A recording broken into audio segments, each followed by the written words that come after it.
नमस्कार, आप देख रहे हैं विस्डम इंडिया न्यूज। स्वागत है आपका कार्यक्रम आज के इतिहास में। सबसे पहले जानिए आज के बारे में। आज तारीख है 21 जुलाई 2025 दिन सोमवार।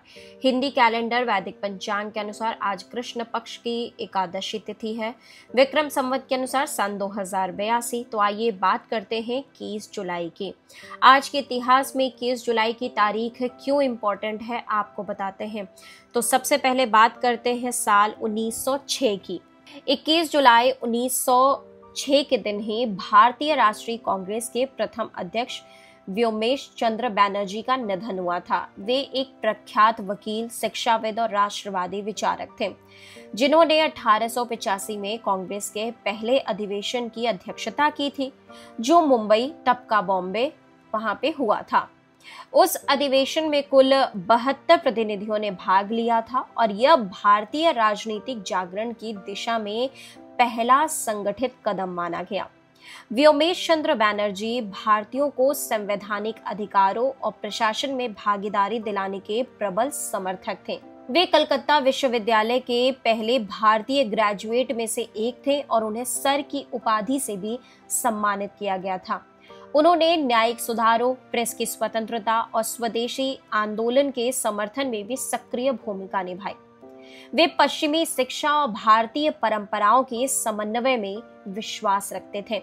उनका निधन भारतीय राष्ट्रवादी आंदोलन के लिए एक बड़ी क्षति थी, लेकिन उनके विचार और नेतृत्व स्वतंत्रता संग्राम की नींव और कांग्रेस के प्रारंभिक स्वरूप का आधार बने। अब बात करते हैं साल 1962 की। 21 जुलाई 1962 आज ही के दिन भारत और चीन के बीच सीमा विवाद को लेकर युद्ध की शुरुआत हुई थी।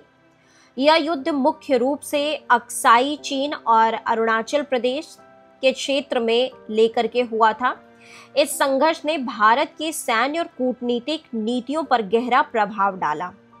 चीन ने अक्साई चीन पर नियंत्रण स्थापित कर लिया, जबकि भारत को इस युद्ध में काफी नुकसान उठाना पड़ा। यह युद्ध भारतीय इतिहास में एक महत्वपूर्ण मोड़ माना जाता है, जिसने देश की सुरक्षा नीति और सैन्य ढांचे में बड़े बदलाव लाए। युद्ध 20 अक्टूबर 1962 को शुरू हुआ और 21 नवंबर 1962 को चीन द्वारा एक तरफा युद्ध विराम की घोषणा के साथ समाप्त हुआ। भारत की सेना उस समय हथियारों और साजो सामान की कमी से जूझ रही थी, जिससे नुकसान और अधिक बढ़ा।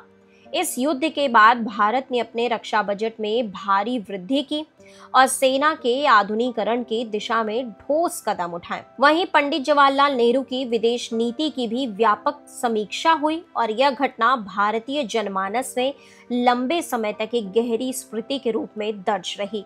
अब बात करते हैं साल 2007 की।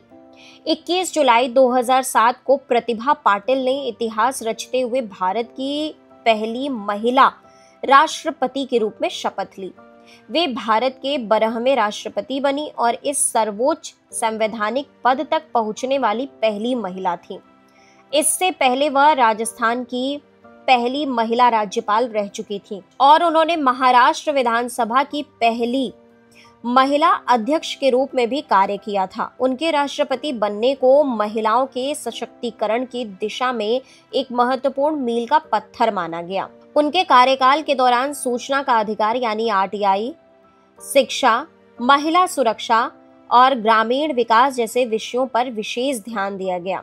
प्रतिभा पाटिल का कार्यकाल 25 जुलाई 2007 से 25 जुलाई 2012 तक रहा और उन्होंने कई संवैधानिक, सामाजिक तथा अंतर्राष्ट्रीय मामलों में गरिमामयी भूमिका निभाई। उनका नेतृत्व भारतीय राजनीति में महिला भागीदारी का प्रेरक उदाहरण बना।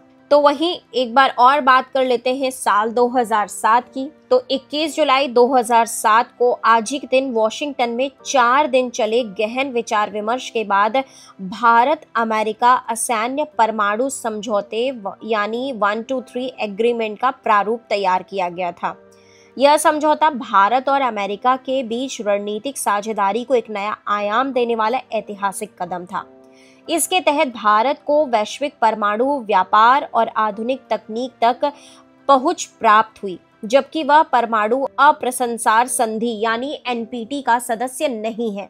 तो वहीं यह समझौता 18 जुलाई 2005 को प्रधानमंत्री मनमोहन सिंह और अमेरिकी राष्ट्रपति जॉर्ज बुश द्वारा की गई ऐतिहासिक घोषणा का परिणाम था, जिसे 2008 में अंतर्राष्ट्रीय परमाणु ऊर्जा एजेंसी यानी IAEA और न्यूक्लियर सप्लायर्स ग्रुप यानी NSG की स्वीकृति के बाद औपचारिक रूप से लागू किया गया। भारत ने IAEA के साथ सुरक्षा उपायों के समझौते पर हस्ताक्षर किए और अपने असैन्य परमाणु रिएक्टरों को अंतर्राष्ट्रीय निरीक्षण के लिए खोल दिया। इसके साथ ही समझौते को न केवल भारत के ऊर्जा क्षेत्र को मजबूती दी, बल्कि वैश्विक स्तर पर भारत की छवि को एक जिम्मेदार परमाणु शक्ति के रूप में स्थापित किया। तो वहीं यह भारत के लिए एक रणनीतिक और कूटनीतिक जीत मानी गई, जिसने उसे अंतर्राष्ट्रीय परमाणु प्रणाली में मुख्य धारा में लाकर खड़ा कर दिया।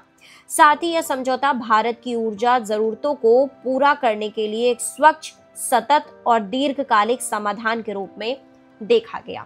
तो देश दुनिया की बाकी खबरों के लिए आप लगातार जुड़े रहिए विजडम इंडिया न्यूज चैनल के साथ। चैनल को लाइक करें, सब्सक्राइब करें, शेयर करें, कमेंट करें।